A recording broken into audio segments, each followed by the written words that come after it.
आप क्या कहेंगे सबसे इम्पोर्टेंट एक सफलता का राज क्या रहा? ना सफलता का पहले मेरे टीम को बहुत बहुत धन्यवाद जो सबको सपोर्ट करते हैं। शादी पर गए थी आज दुनिया बनती थी, ठीक है। तो हमारे टीम था एक वो भी होता है ना आज तो फोन आना करार से फोन जी परेशान। तो सिलेक्शन का ये रहता है कि मैं थोड़ा सा मेहनती चाहता इंसान है और ज़्यादा मेहनत पर बहुत विश्वास करता हूँ, ठीक है। ज़्यादा मेहनत पर बहुत ज़्यादा विश्वास करता हूँ और उससे मेरी एक और चीज़ है कि मेरे थोड़ा पढ़ने की आदत है मुझे ये चीज़ को लेकर। अब लेकिन मुझे डायरेक्शन नहीं मिलती पढ़ना कैसे। मैं पढ़ सर मुझसे कहते थे तुम स्मार्ट वर्क नहीं करते, सर की शिकायत रहती थी तुम स्मार्ट वर्क नहीं करते। तो सर ने मुझे बताया कि स्मार्ट वर्क ऐसे किया जाता है। जब मैं सर के साथ हुआ तो सर ने मुझे बताया कि इस प्रकार से आप स्मार्ट वर्क करें। सर मुझे हमेशा ये कहते तुम हार्ड वर्क करते हो लेकिन स्मार्ट वर्क नहीं कर पाते।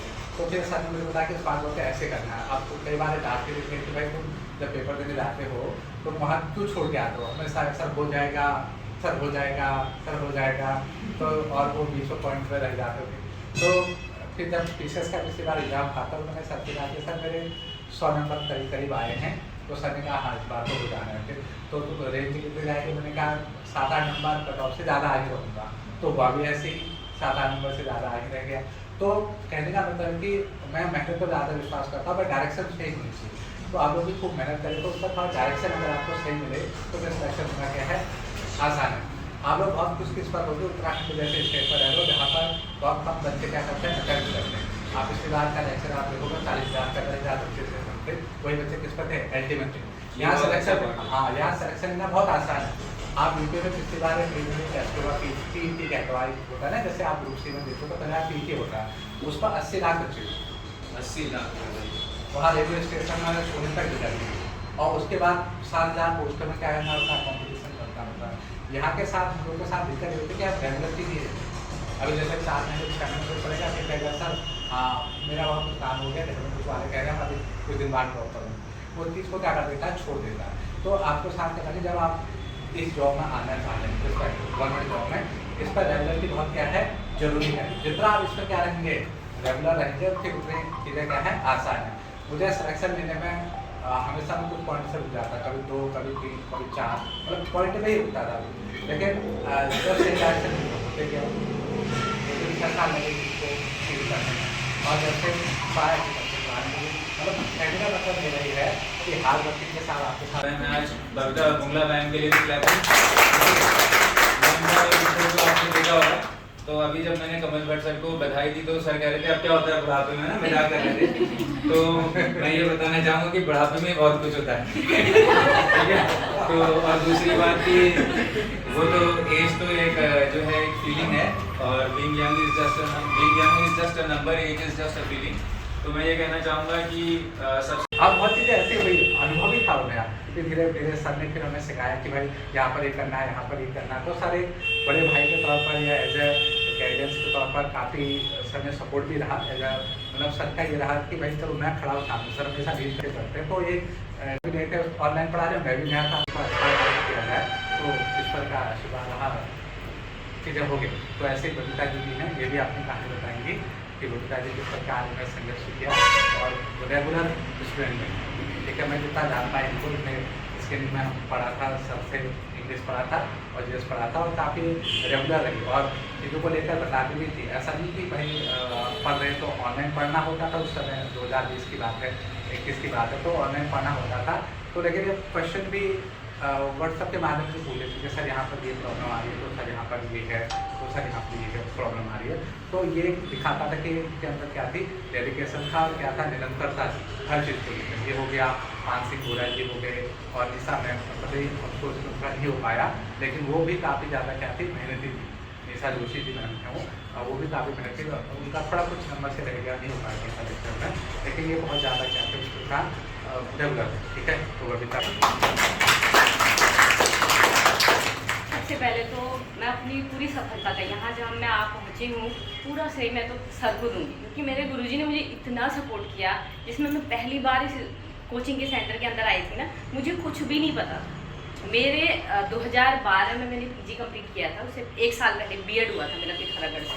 उसके बाद पूरी तरीके से गृहस्थी में आ गई, 2 बच्चे हैं मेरे। 13 साल का बेटा है मेरा। अब आप अंदाज़ा लगा सकते हैं, सास ससुर के साथ रहती थी, घर परिवार है, पूरा सब कुछ पूरी तरीके से गृहस्थी में डूब गई थी। हस्बैंड रिटायर हुए आर्मी से, उसके बाद बोलने लगे कि तूने बहुत अच्छी पढ़ाई करी, लास्ट में गिव अप क्यों किया। 8 साल हो चुके थे तब तक, कभी प्राइवेट में कभी गेस्ट में। गेस्ट आपको पता ही है, कभी अंदर होते थे, कभी सालों तक बैठ भी जाते थे घर। तो इस तरीके से घर ही में पूरी तरीके से डूब गई थी। लास्ट में फाइनल ये डिसाइड किया मैंने कि ठीक है मैं प्राइवेट करूँगी, अपने बच्चों को पालूंगी, ऐसे ही रहूँगी। लेकिन जब हस्बैंड घर आए, हस्बैंड ने कहा तूने क्यों अपने आप को ख़त्म कर दिया इस तरीके से, तू कोशिश कर, मैं तेरे साथ हूँ। मैंने कहा घर पे नहीं होती पढ़ाई। तो हस्बैंड ने बोला कि तुम लाइब्रेरी ज्वाइन करो। तो लाइब्रेरी में गई। लाइब्रेरी में ऐसा लगता था कि जाऊँ किधर, मतलब पढ़ाई का माहौल तो है, बुक्स हैं, सब कुछ है, लेकिन पढ़ूँ कैसे और क्या पढ़ूँ, किधर को जाऊँ, समझ नहीं आता था।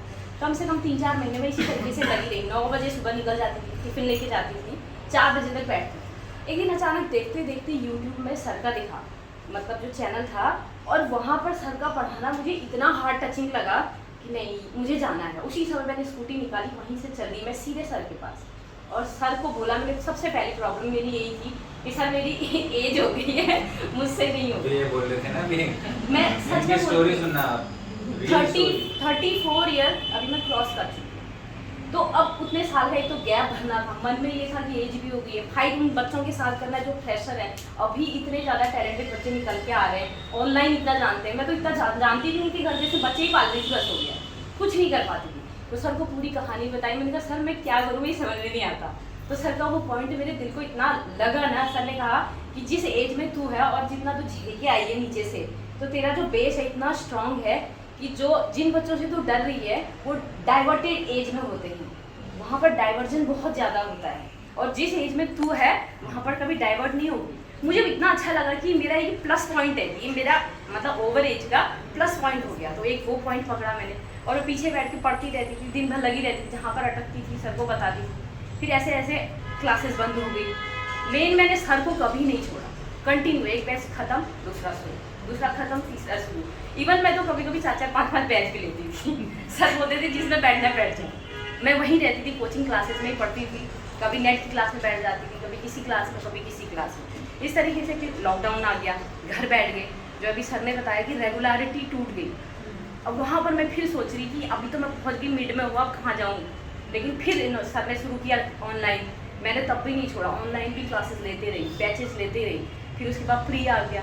मैं तो केवल LT के लिए आई थी, मैंने कहा कहीं एक जॉब मिल जाए, बस कि अपने आप को सेटिस्फेक्शन मिल जाए कि मैंने जिस पर्पज़ से पढ़ाई करी थी मैंने कुछ अचीव किया। हमेशा रहता था कि अचीव नहीं कर पाई, मतलब अपने आप को प्रूफ नहीं कर पाई। तो लास्ट में जब सर ने कहा कि नहीं तुम लेक्चरर भी निकाल सकती हो, मैंने कहा सर ये क्या कह रहे हैं, मेरे से नहीं होगा, प्री तो बिल्कुल भी नहीं होगा, GS तो 0 है। सर ने कहा नहीं मुझे पता है ना तुम क्या कर सकते हो, तुम आओ तो सही। मैं बार बार पीछे पैर खींचूँ, सर गए नहीं कोशिश करो कोशिश करो। फिर मैंने ज्वाइन करवाया। इवन सर ने मेरी फीस भी नहीं, सर ने फीस भी माफ़ कर दी, क्या तू ले तो सही क्लास। प्री की क्लासेस सर ने अपनी तरफ से मुझे दिलाई। मैंने कहा जब सर इतना भरोसा कर रहे हैं मेरे ऊपर, मुझे भी थोड़ा आगे आना चाहिए। तब मैं फिर थोड़ा कोशिश करने लगी कि मैं प्री भी करूँगी, और भाग्य ने साथ दिया वहाँ पर, सर का आशीर्वाद रहा, प्री भी हो गया। लेक्चरर में भी अब हाथ आजमा सकती थी और LT में भी कर सकती थी। उसके बाद अचानक से क्या हुआ कि ये गेस्ट का आना, और गेस्ट में मुझे ऐसे इंटीरियर इलाके में जाना पड़ा। मुझे नहीं पता था कि पिथौरागढ़, ये नैनीताल जैसे इतने अच्छी जगह पर भी इतना इंटीरियर इलाका हो सकता है।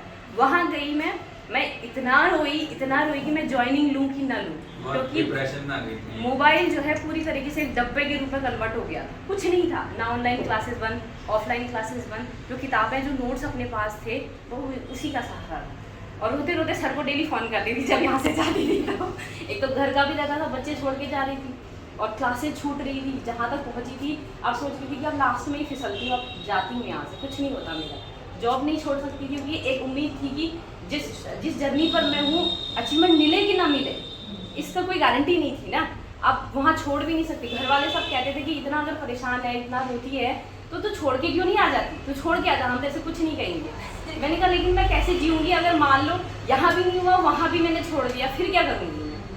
तो चलती रही। सर को एक दिन ऐसे गाड़ी से फ़ोन किया। सर ने कहा ऐसा सोच के चलना कि तुमने मेडिटेशन करवाते थे सर, उससे डिप्रेशन काफ़ी कंट्रोल होता। तो सर ऐसा कहते थे कि ऐसा सोचना कि भगवान ने तुम्हें वहाँ किसी पर्पज़ से भेजा है, और तुम्हारी जर्नी जो है वहाँ से होकर निकलनी है, सक्सेस तभी मिलेगी। वो बात बहुत अच्छी बात थी कि सक्सेस तभी मिलेगी जब वहाँ से होके निकलोगे। तो जहाँ मेरा स्कूल था ना उसके पीछे एक नदी हुआ करती थी, तो बहुत देर तक बैठती थी वहीं बैठ के।